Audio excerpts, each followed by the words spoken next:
this idea of the homage by the people is not something that really sits well with Charles. And I think he suggests that Charles would find the idea of being revered abhorrent. Let's get a sense of that occasion with Valentine Low, the Times royal correspondent. Valentine, good morning. Good morning to you, Callum. I can see the nice little nook you got there. You've got a good view of the front of the Abbey and the topiary yews outside in the shape of a beehive, which I saw yesterday. Oh, tell us more. What's that? Yeah, so there was a briefing about the flowers, and there are all these fantastic wildflowers from all around the country, representing the sort of four nations.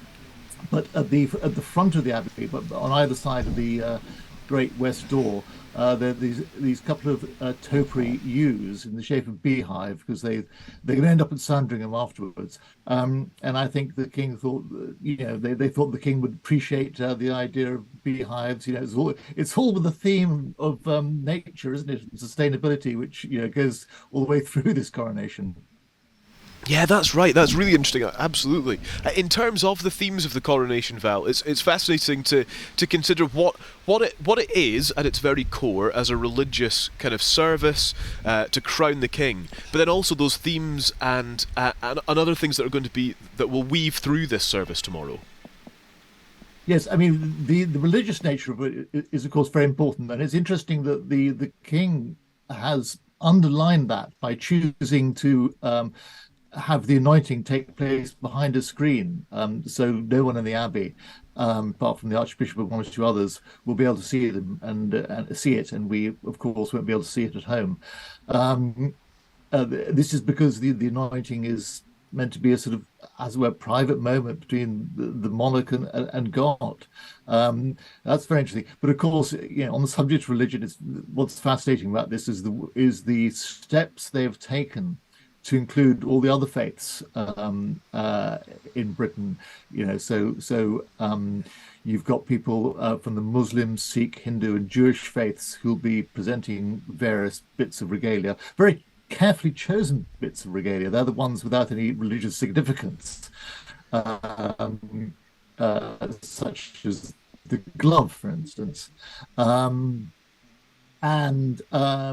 also the theme we keep hearing about, that it's all about service. This is not a sort of, it's not about a grand monarch and his majesty, reigning over us. It's about Charles serving, which puts into sort of an interesting contrast the idea of the homage.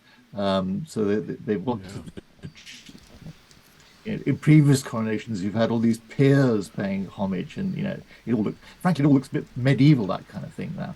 But there's an interesting breaking story this morning about the homage of the people, which has already attracted quite a bit of controversy. I mean, I think some people feel a little uncomfortable about that. The way the archbishop will invite people both within the abbey and at home watching on television to join in paying allegiance to the king. And now Jonathan Dimbleby,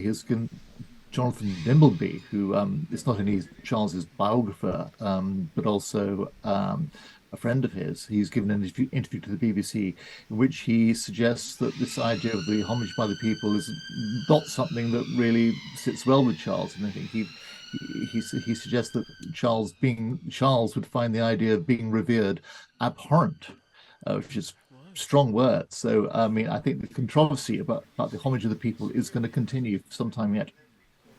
Yeah, indeed. Well, we'll see what goes with that. Thanks for the report on that development. That's really interesting. So Jonathan Dimbleby saying that it doesn't sound like the sort of thing that would necessarily sit well with him. How fascinating.